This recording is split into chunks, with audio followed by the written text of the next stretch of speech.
안녕하세요. 누막소TV의 누막소입니다. 오늘은 최근 우리나라가 금리 인하를 발표했는데요. 그에 따른 토지 시장이 어떻게 흘러갈지에 대해서 간단하게 말씀드려 보겠습니다. 한국은행에서 기준금리를 0.25% 인하를 발표했었는데요. 여기서 중요한 점은 그동안 통화 긴축 정책에서 통화 완화 정책으로 바뀌었다는 데 큰 의미가 있습니다. 지금 우리나라 경제 상황은 내수 경제는 실질적으로 부동산이나 여러 가지 것들을 살펴보면 정말 좋지 않다는 이야기들을 많이 듣곤 합니다. 금리 인하를 통해서 경기 부양을 하고 싶었지만 그동안 하지 못했던 이유는 딱 한 가지였죠. 미국 금리와 한국 금리의 차이가 2% 차이가 났었기 때문에 실질적으로 우리나라는 금리 인하를 통해서 경기 부양을 하고 싶었지만 할 수 없는 상황이었습니다. 지난달에 미국이 0.5% 금리 인하를 발표했고 우리나라도 이에 바로 금리 인하를 발표했습니다. 이거는 한국은행에서 2008년부터 최근까지 우리나라 금리에 대한 것을 가져왔는데요. 보시면 3.25%로 떨어졌던 때가 2011년도 6월입니다. 벌써 13년 전인데 제가 여기서 주목하고 싶은 점은 금리는 방향성이 가장 중요하다는 겁니다. 왜냐? 한번 금리가 인상되면 최소 2, 3년 동안은 인상 정책을 추구하고 인하로 결정이 되면 또 2, 3년 동안은 인하에 대해서 그 방향성을 가지고 한국은행이 금리 정책을 펼치기 때문입니다. 그래서 우리가 만약에 투자자라고 한다면 이제 금리 인하에 대한 방향성이 설정됐다면 최소 2, 3년 동안은 금리 인하가 될 것이다. 이런 방향성이 지속될 것이다 라는 것을 주목할 필요가 있고요. 그렇다면 지금 현재 시점에서 토지시장은 어떠한 방식으로 흘러갈까 한번 말씀드려 보겠습니다. 우선 토지시장을 저는 크게 세 가지 날씨로 한번 비유를 해서 설명드려 보겠습니다. 우선은 비의 단계에는 매수자 우위 시장입니다. 정말 급한 급매만 토지가 간간히 거래가 되고요. 적어도 2, 3년 전, 4, 5년 전 엄청 낮은 가격대에 거래가 이루어질 수 있는 수준이라고 보시면 되고 거래는 거의 전무하다고 보셔야 됩니다. 그래서 실수요자나 투자자나 모두 관망하는 시장이라 볼 수 있고 최근 22년도부터 24년도까지 지금 B의 흐름이었다라고 볼 수 있습니다.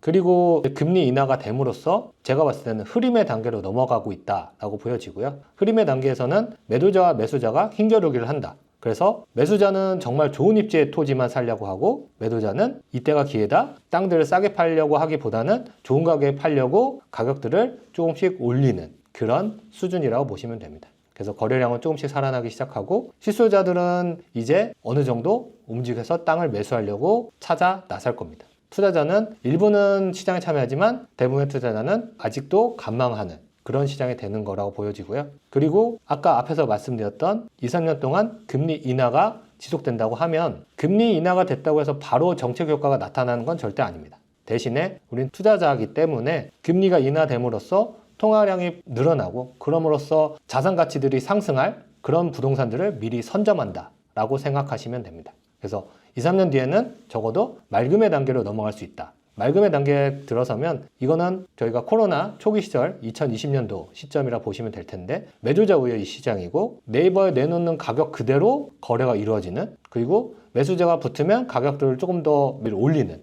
그런 시장이 될 겁니다. 그리고 거래량이 많이 늘어나고 이때는 실수요자보다는 투자자가 더욱더 많이 참여해서 이런 호가를 받아주는 그런 시장 적어도 1, 2년 뒤, 2, 3년 뒤에는 그런 시장이 올 거라고 예상이 되어집니다. 이렇게만 말씀드리면 좀 어려울 수 있어서 예를 들어서 설명드려보면 우선 공장을 매입하는 실수요자는 어디에 주목할까? 바로 금리입니다.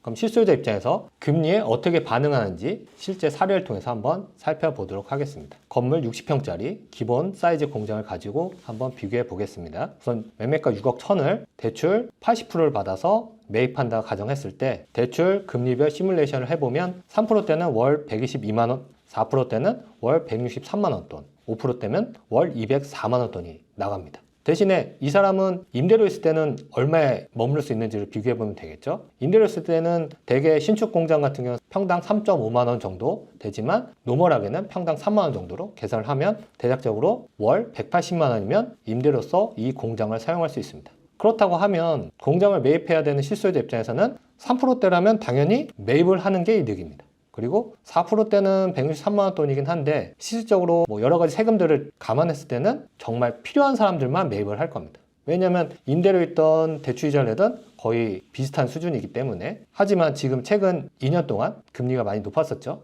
급격하게 올라서 거의 2, 3%대 금리가 5, 6%대 금리까지 실질 금리가 그 정도까지 올랐기 때문에 그런 사람들은 5%대는 매입하기보다는 임대로 머무는 게 훨씬 더 이득인 겁니다. 그래서 실소유자 입장에서 금리는 아주 중요한 키포인트 역할을 한다라고 생각하시면 됩니다. 그렇다면 지금 토지 투자자들은 어떠한 매수 타임을 가지고 어떠한 방법을 접근하는 게 좋을까? 10월 17일자 뉴스를 가져와 봤는데요. 서울 아파트 값이 30주째 상승하고 있다.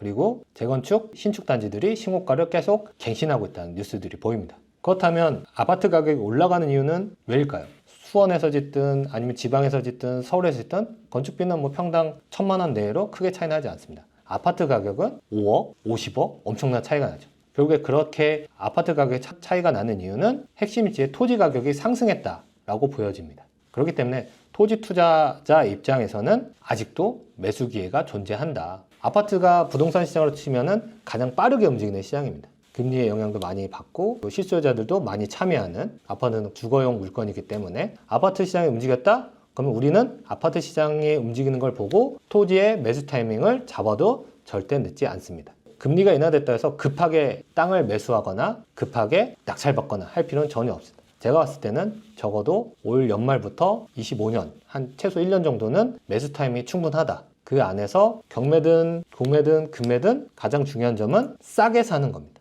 그것도 엄한 지역의 땅을 싸게 사는 게 중요한 게 아니라 핵심 입지, 수요가 넘치는 땅에 핵심 입지의 땅을 싸게 사는 데 주력하면 적어도 아까 말씀드렸던 맑음 단계, 금리 인하에 대한 효과가 부동산 시장에 온전히 퍼지는 온기를 충분히 다 만끽하면서 시차익형 투자를 완성하실 수 있습니다. 자, 오늘은 우리나라 금리 인하와 토지 시장에 미치는 영향에 대해서 말씀드려봤습니다. 앞으로 누막소TV를 통해서 토지 투자에 대한 다양한 방법과 핵심 지역이 어디인지에 대해서 하나하나 말씀드려보겠습니다. 시청해주셔서 감사합니다. 이 영상이 마음에 드셨다면 구독과 좋아요 눌러주세요.